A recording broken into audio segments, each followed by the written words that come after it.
FL followers, good morning, afternoon, or evening, depending the hour that you're going to be watching this live, recording live. Today, Beyond Boundaries is pleased to welcome Gloria Reina O'Neal, candidate for the Orange County School Board District 2. Let's get to know the woman behind the campaign, her experiences, her priorities, and what she hopes to accomplish if elected to the Orange County School Board. First, I want to ask you, what area does District 2 cover? Yeah, so District 2 covers 160,000 voters. It goes all the way up to 408, where you see like Azalea Park. If you go down Cimarron Boulevard and you kind of follow 408 to 528 to 417, all the way south to Lake Nona. And then if you go onto the west side and you're on 417, you'll see the areas over, we have a little small pocket of Avalon as well. Okay. So it's extremely large. It's actually the second largest district as far as land mass. District 2 and District 3 are the largest districts out of the seven. Okay. Well, you're gonna be elected. Yes. Because, and I say this with so much confidence because real quick before we got into this, I met Samuel. Okay. He was knocking on doors, and I was, dude, I'm sorry, I don't want to talk with politicians anymore. Because I'm frustrated with so many things that's going on. Yeah. And he was like, cool, no problem, we just, I know how you feel, that's why I'm running. I'll say, okay. Yeah. And, the New York in me, I wasn't rude, but, the New York in me, I just told it the way. Straight to the point. Yeah. And he was like, yeah, but, hopefully I can make changes. I said, what changes will you make? Mm-hmm. And he was talking to me. And one thing I saw from him really is that he wasn't trying to sell me anything. No. He was telling me like from his own experience. He's passionate. Yeah. Yeah. And then I started talking with him a little bit more. So, okay. So I did a little bit of my homework. I was like, oh, this guy's everywhere. Yeah. No, this guy's really everywhere. He's plastered. And it's not something like he says, let me have the spotlight. No, Correct. He's getting down and dirty. Correct. And then everybody else, including yourself, and not because you're here, including yourself. I appreciate that. Yeah. I'm like, these people are not doing the talk. They're doing the walk as well. Exactly. Especially Felipe. He did 1,500 miles. Yeah. He really did the walk. Yeah. Wow. Yeah. So, it's something that I said, we got really lucky right now. I want to be involved. Mm-hmm. And thanks to you guys, really, even you and my wife, Okay. she was like, I like her, so. My brother told me, he says, Rose, what do you think we do some interview some candidates from the politics? Yeah. Because we really do politics. Oh, okay. Yeah. And so, what made you step into this arena? Samuel Samuel. he broke the ice. That's and great. everything. Just getting to know you guys because then I started seeing okay, who's on this ballot. I say everybody. This like I called yesterday is a buffet of passionate people that really want to make a change. Correct. Because I agree with you because it's not I work full time. Mm-hmm. I have 4 kids, a Mm-hmm. husband, and everything, and. I'm so passionate about making sure that we make Orange County better, Mm-hmm. the school system better, for everyone, for all children. You have people who are doing things for the wrong reasons, and that's just life, things like that. But you have to talk and walk the walk. I mean, I've worked in public service, for most of my career. Okay. Most of my career has been about serving others. Okay. And so I just see this as another avenue of really being able to use my education experience, my experience of being an OCPS mom. I have a 3rd grader, I have a graduate, I have 2 daughters, and they're all experiencing the pain points, but I'm not the type of person to just look at pain points. Let's look at opportunities. Let's look at how we can fix things. So, that's important to me. Well, let me ask you, I'm going to ask you the first question that we get into this. Basically, we touched a little bit about you, but for viewers meeting you for the first time, who is Gloria Reina O'Neal? I will tell you who Gloria Reina O'Neal is. So, Here, so let's go to the next one. Okay. Was there a defining moment when you knew education would become your life's work? Yeah, so I think I was about 20 years old. I'll tell you that. I don't. Not a lot of voters know this or people, but I was a full-time kind of substitute teacher while I was in college. Mm-hmm. So I was in college full-time, and then on either Monday, Wednesdays, or Fridays, or Tuesday, Thursday, I did everything from Head Start to high school. Mm-hmm. And that was in Alachua County in Gainesville where I went to school. And that really gave me my love and passion for teaching. Like, I would deal in, schools with low income, schools with not low income. I love middle school. I love being able to reach kids and mentor them. And so I also, during college, worked for a nonprofit program that was basically helping middle school students transition to higher level schools in Washington, D.C. So I did that for a summer. I was able to stay at Howard University while I did that. And then out of college, I worked for Atlanta Public Schools for a couple years, helping doing policy work. So that was I want to be in education. I love education. This is my life's work. I went to law school, and it was in 2008 when the economy had tanked and there were no jobs. So actually the job that I got was focused on housing, but I was still teaching. I've been a professor and I do trainings all over the country. Okay. So a lot of my personal time is in education. My husband is the board chair for a financial literacy program for teens here, and so I help and assist them and volunteer him with that. Yeah, you have a little bit in common with my wife. She has 2 master's degrees. Okay. So she actually works in a middle school as a counselor, and she's also taught on not on the side, like part-time in the colleges. And things like that, because since she has a 2 degrees, she qualifies as a professor. Yeah, when I was working in housing, I was working for a real estate firm. I was teaching like criminal law and business management. So it was at a private small college, but I love teaching. I love working with people. I love education. I love learning. Yeah. So, before we talk about policies, what inspired you in this journey? What led you to become a candidate for county school board? Well, I would tell you the main thing.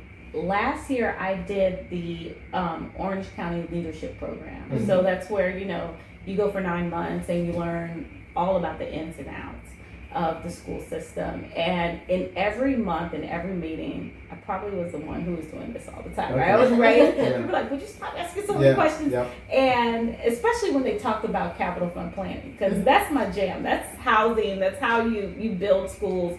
And so I was just really enamored with everything that was going on. And, I was trying to understand what I was being told versus what I was hearing versus the data that I was receiving. That was the front end of it. But mostly really is my passion to improve what I see as declining enrollment, budget issues. Like, how can I use my expertise in project management and things, knowing and understanding the gaps and the issues there are in the district. So I would say really that leadership program gave me kind of like the insight to say, okay, I have somewhat of a good understanding of some of the challenges of the district, but I would say, like I told you, my lifelong just love of education and really wanting to pivot to make sure that I'm focused on how I can help individuals here who can't help themselves, because Lake Nona is a very interesting district. You have District 2 is very different. You have the Lake Nona area, affluent, and then you have the upper part of the district that has declining enrollment and school closures. And we have to have solutions for everyone in District 2, not just for a certain segment. That's really important to me, to work out those issues and figure out, what can we do with schools? Can we do housing? Can we do micro schools? Can we do other programs? What else can we do to make sure that we save the infrastructure and promote public education? There's a lot of people moving into Florida. Yes. A lot. Yes, there are. And I have nothing against other schools. I grew up in Catholic school. She grew up in public school. Okay. I don't think education is wrong regardless of where you get it. Correct. But from what I understand, the bad thing about charter schools, if I can say that, and I'm not putting it down, is that the child that comes from public school goes to charter school, and since they're not in the same structure, they got to come back to public school, and then those resources are kind of like a weight to the public school system, because they don't get that money back that's inverted to charter schools. You're 100% correct. And it's not just charter schools, it's homeschools, Right, yeah. it's individuals that use a STEP program and then they go to private schools and then come back. Right. I think one of the biggest issues is accountability. Right. I had different educational journeys. I went to private school for a little bit, and then I was in public school for most of my career. Did very well. My oldest son did some private school, charter school, and public school most of his career. Ultimately, the issue with how things are funded right now, there's no accountability for the charter, for the homeschool, for state assessments.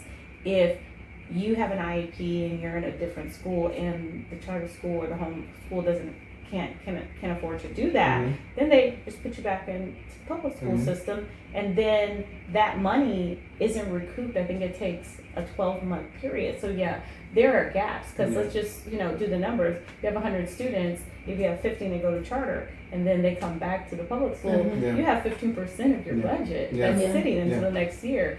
Can you get 15% of your paycheck taken away every month? No, right? Yeah. And so you got to think about that line item. But the biggest thing I think you put in that point is accountability. Yes. Because for students, it's not good to go school here, school there.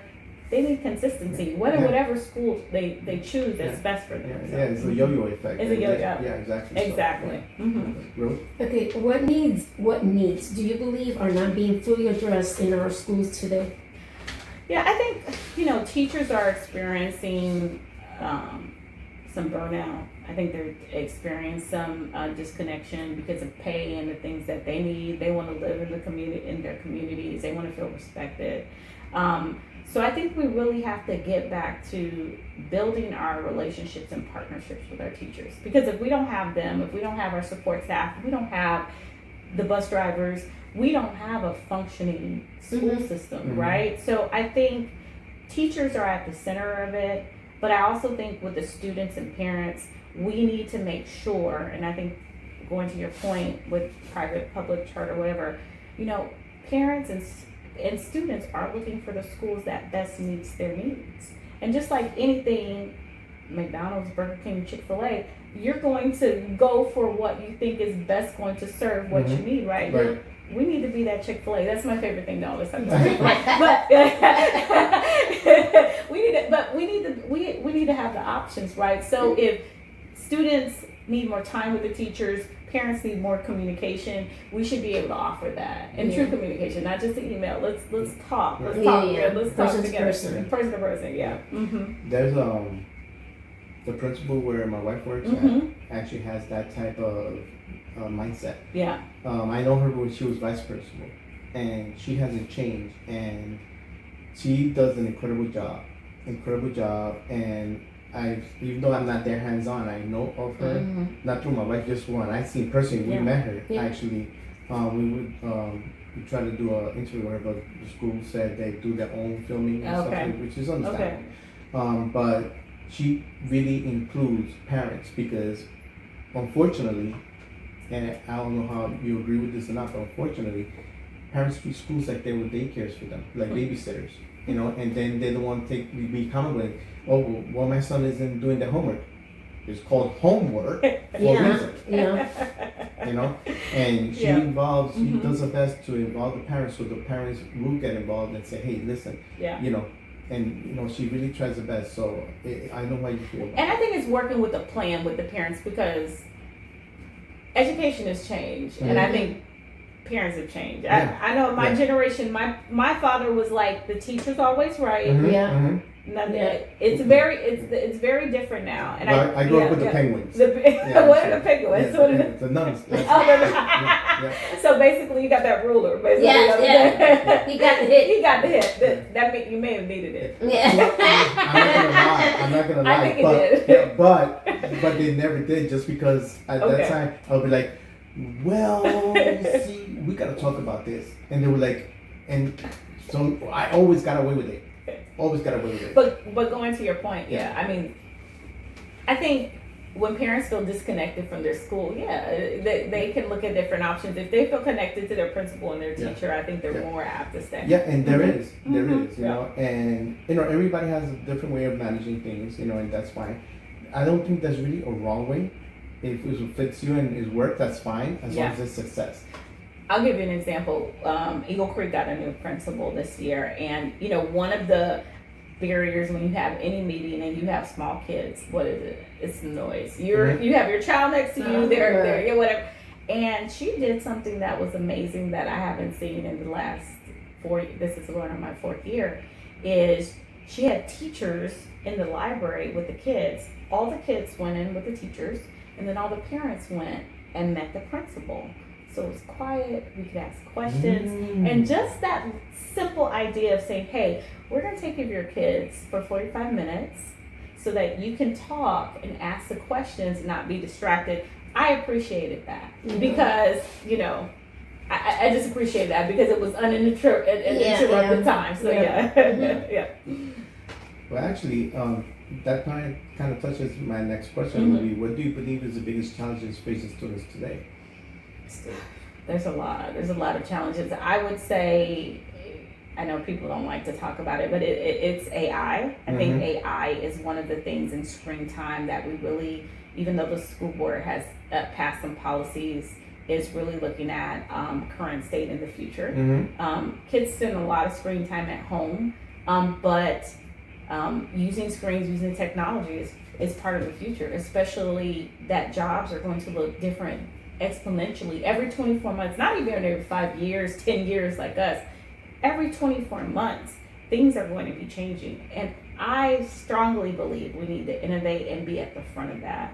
I want people to get out. I mean, there's individuals in data centers that are creating data centers. Whatever you think about data centers, that are making $200,000 a year doing electrical work.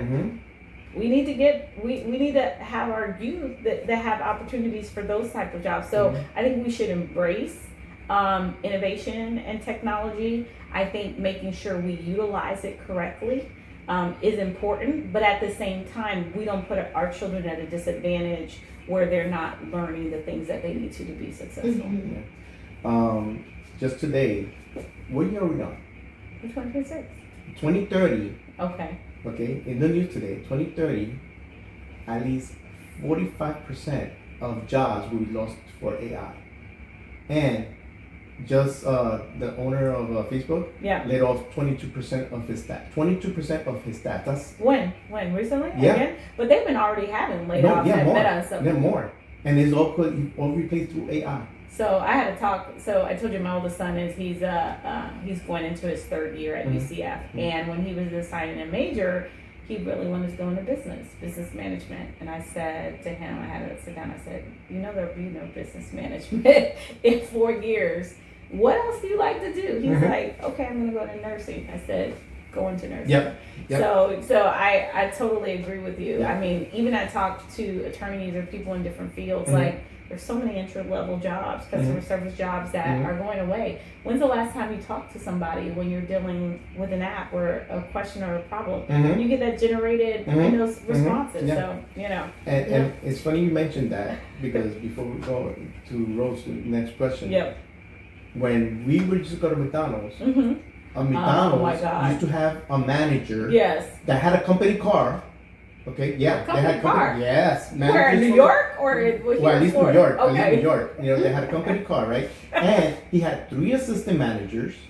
There was no team leader. There was no key holder. None of that existed. Now, from what I understand, assistant manager. What do you have? One manager manages like 5 to 7 stores in his area. 5? So it's like a district manager. So like a regional. Right, kind of. Right, and then there's no managers. There's not even kind of a system. So who's the lead in the? They have key holders and they have team leaders. Just let's pay. Yeah. It doesn't go with the title. So you're absolutely right. Management, the people that go in management and stuff in business, that's not happening. I had to go to McDonald's. I don't know. It's been a while. It's been like 6 months. The one right off Narcoossee, and it took me about 5 minutes to figure out how to order something, because I'm just like going like this, and I just want to talk to somebody like, can you take my order, please? And it was funny because I was just like, this is too long. And sometimes we're in front in the to make the order, and we're going, I wonder if she understands what I'm gonna tell her. And I don't want this, but I want this. Yeah, if you need to substitute something. Yeah, and it's like, let's see if we got it right. Yeah, I don't know. No, mustard. And I'm old school. Like it bothers my husband. Like, so I still go to the rental car, like to the desk each time, and I travel a lot. So he has to drop me off to get a rental car, and he is like, just do it through the app. Do it. I'm like, no, I'm not gonna do it. I'm gonna go up to the desk. I'm gonna talk to somebody. And he's like, why do you keep on doing that? I said, you know what? Because I want to. Because the rental next to the airport. Yeah. It's like there's nobody there. You're talking to a machine. Oh, yeah. Like, and I'm going like, okay, is there anybody around? No. Like I don't. And then the key it drops, and you take it, and I literally have him drop me off at the airport. I went at the airport so I can talk to somebody, and he's like, "You're wasting your time," but it's okay. Okay. I agree with you. Okay. Rose? Mental health has become an important topic. What role should schools play in supporting students? Yeah, mental health and the things that can happen with school safety and especially like threatening behavior and things like that. We definitely want to service the youth in our school district who have mental health challenges, and whether that's striving from issues at the home or issues specifically with that child. I think that's something that we need to continue to invest in resources. I know that there was some reduction this past year because of school funding budgets. Ultimately, I really think that Orange County Public Schools should look at partnerships and look at different organizations that do provide these services, especially for individuals who may not income qualify.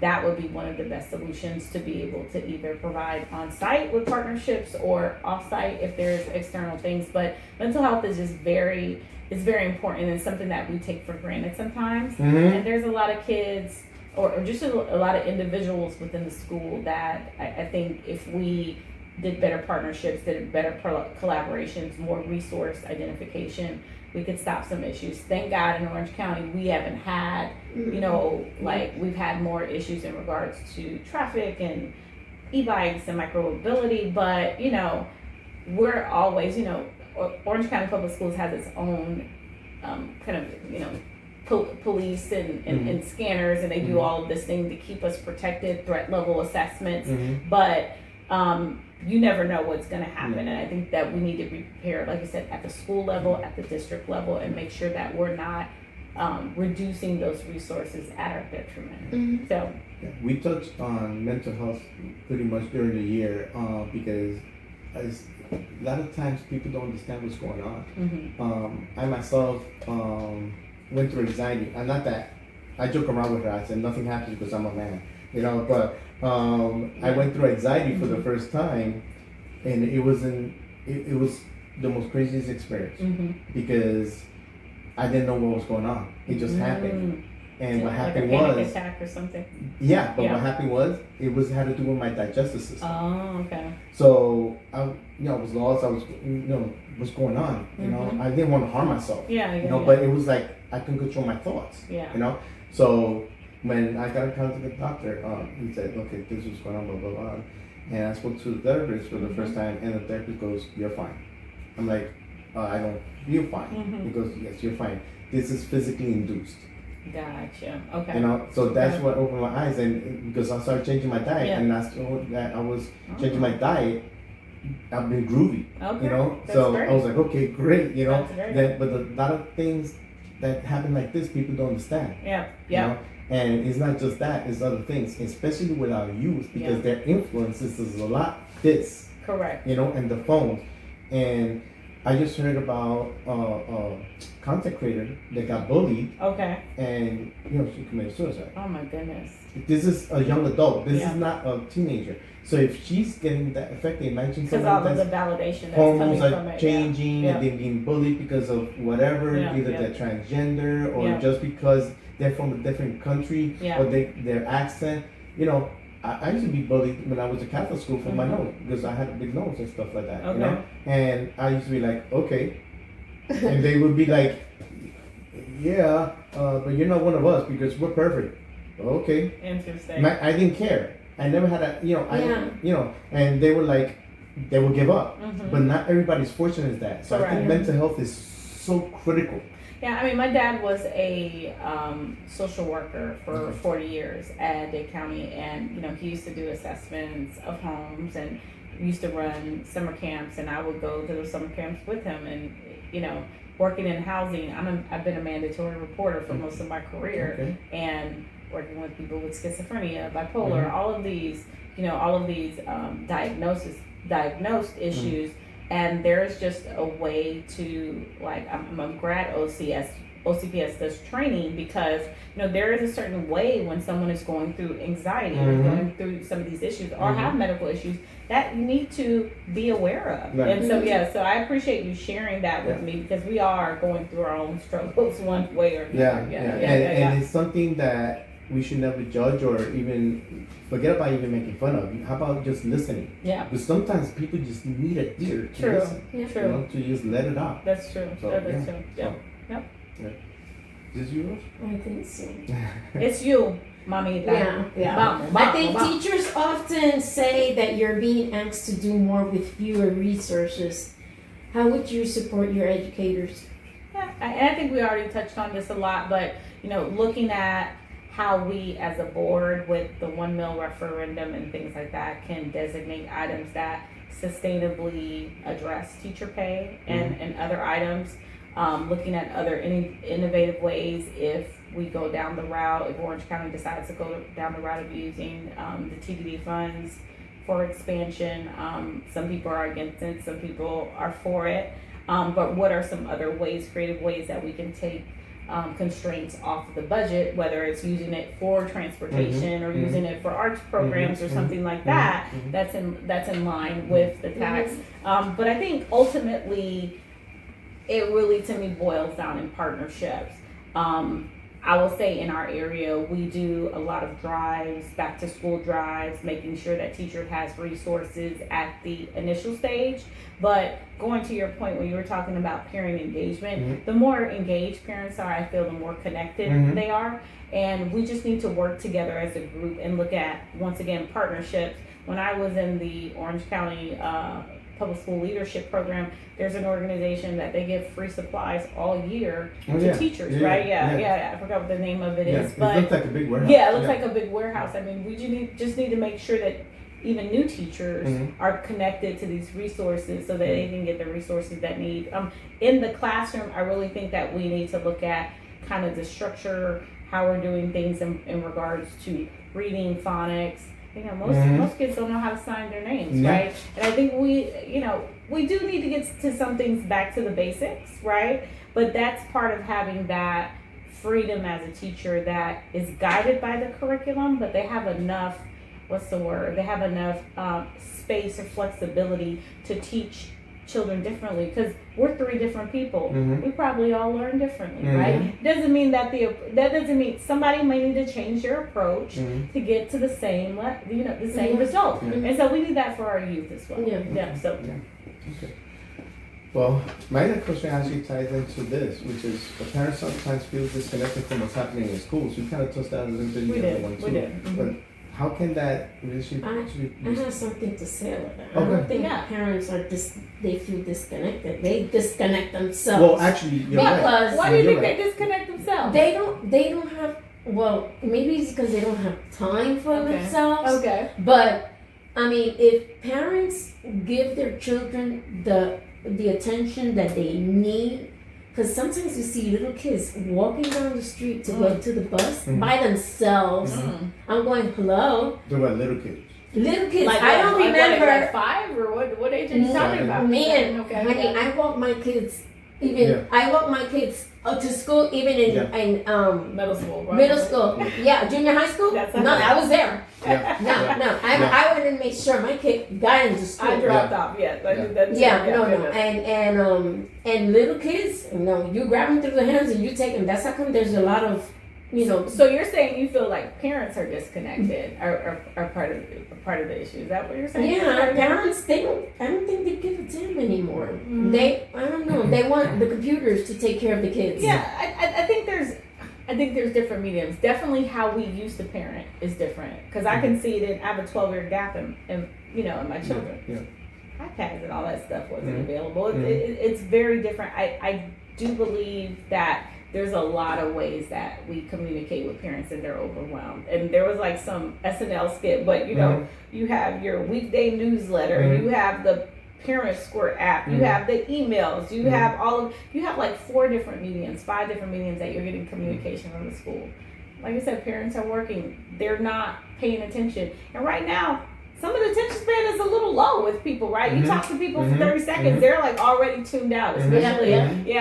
But I think it's, once again, to me, what we're doing, face-to-face communication, there needs to be some more engagement between, if the teacher is that touch point, and I mean, I know back in the day, teachers used to call. I know they don't have time, but when you talk about flexibility, we need more of that one-on-one communication, because even when you're trying to resolve simple issues, people want to send an email.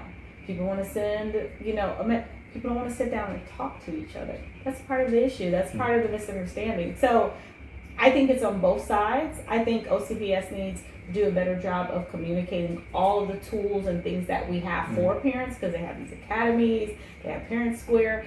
But if it's not being utilized, if people aren't watching Monday with Mia's and YouTube and everything like that, like how can we bring the message down to the parent that is 20 to 35? That's a different experience. You know what I'm saying? So I don't know. Let me ask you a question. I'm going to interview you for a second. Go ahead. How do you feel that we get parents more connected with how things are now? What would be your suggestion? What do you think? I like to ask questions too. No, what do you think? Yeah, do you think there's any way that we can do it? Like, what do you think? Well, the way that I work with my kids and the teachers in school in Puerto Rico, I put them to participate. Yeah, put them in programs. Yeah, to participate together with, with get them involved in the schools. Like, we need you today. Oh, but I work. We need, this will be a grade for your kid. Yeah. Kind of like a PTA type of thing. Yeah. Come to school. Just give me, in a month, I need a day. And put them so they can know what's going on in the schools. And something you said is like very specific. It's because like that hasn't been my experience. Like when I've dealt with my son at Eagle Creek, all the parents come. They're there 30 minutes early, sitting waiting outside trying to get the best seat, right?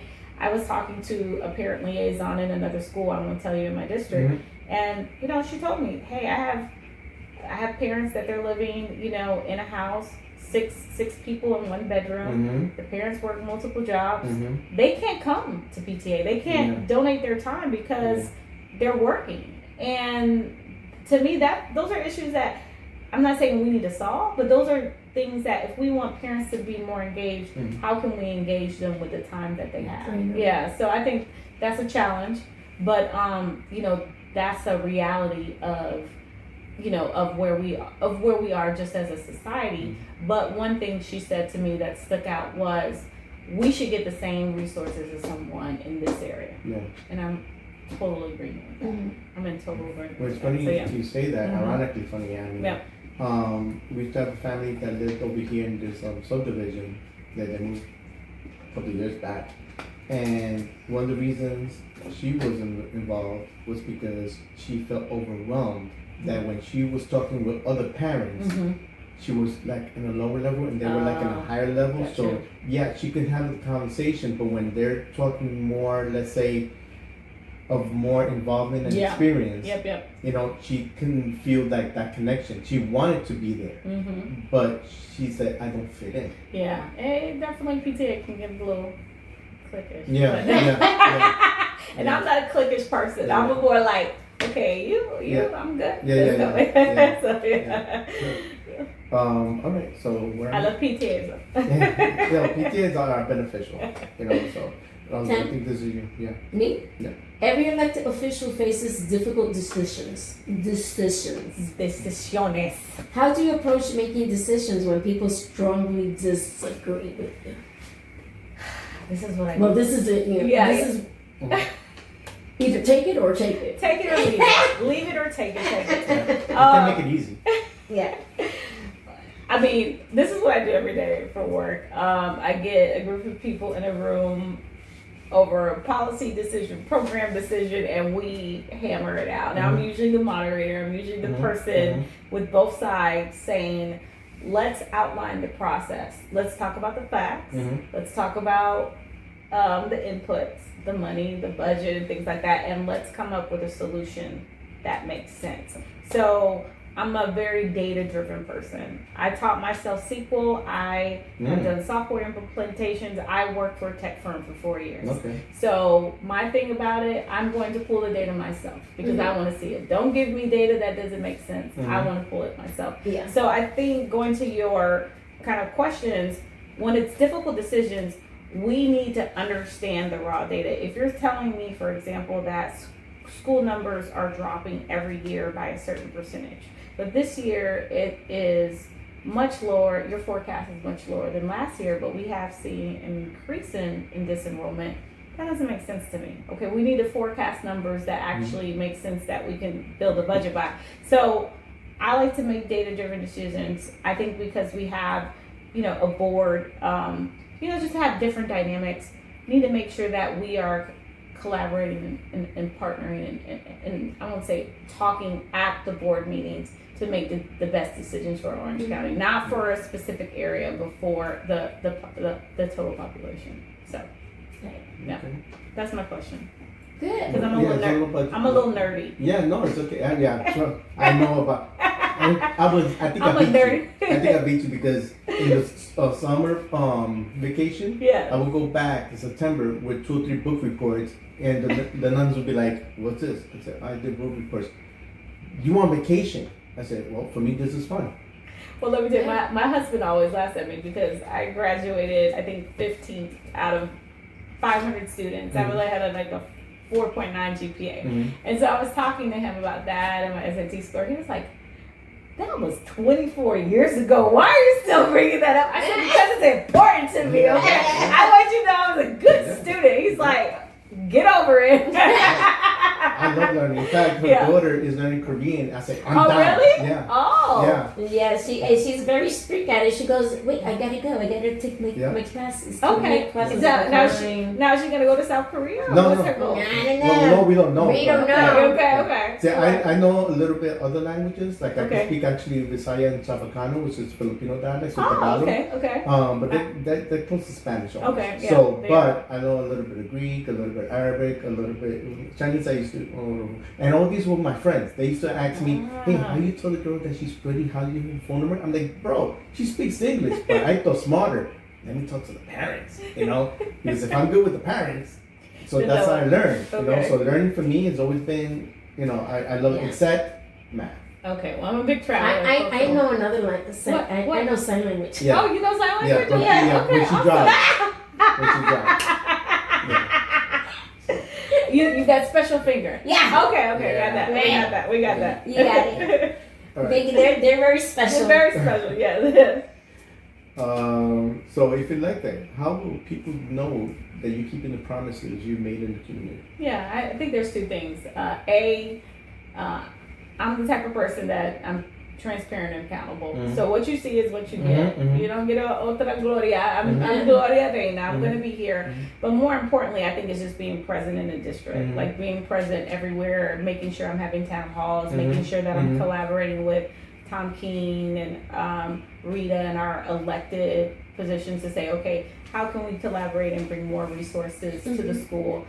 So to me, that's accountability. I believe in making sure that, I'm going to be personally reading emails, personally following up to make sure that issues are addressed and, doing it in a way that is systematic and makes sense. But ultimately, to me, responsiveness is very important for people to feel heard. So I commit to doing that.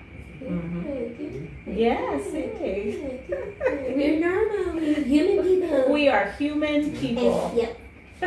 So, regardless of politics, we always ask our guests this question. What gives you hope about the future of Orange County students? Yeah, I think I'm going to cry about this one. I have to not be emotional. Let me do it. So I had a really good experience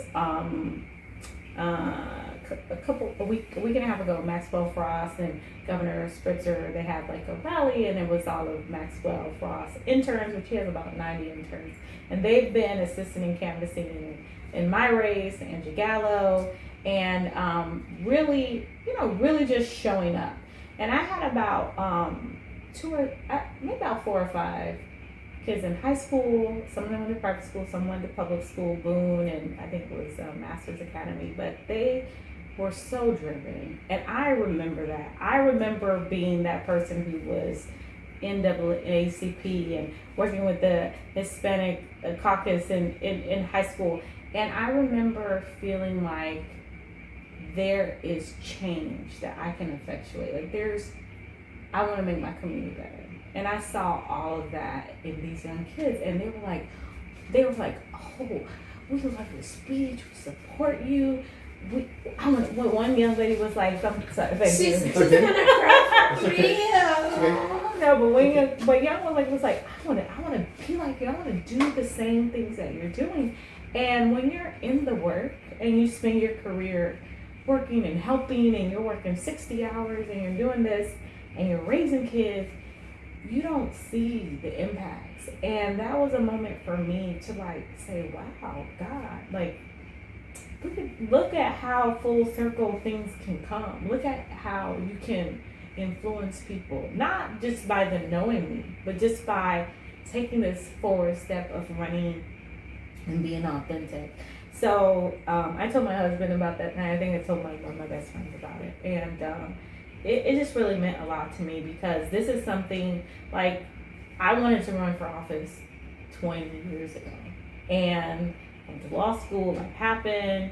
And, I have been focused on my career and building and doing things in community. This is my first time really stepping out in community. And it's hard because I'm not retired. I work a full-time job. I help manage the whole state of Virginia Section 8 program. I am working. Right. So there are days that there are 15-hour days for me, like most candidates. But that meant a lot to me. So I'm sorry. No, we're good. Yeah. I got one up on Oprah. She makes people cry all the time. So, it's your presence. Yeah, it's your presence. It's your glasses that were giving me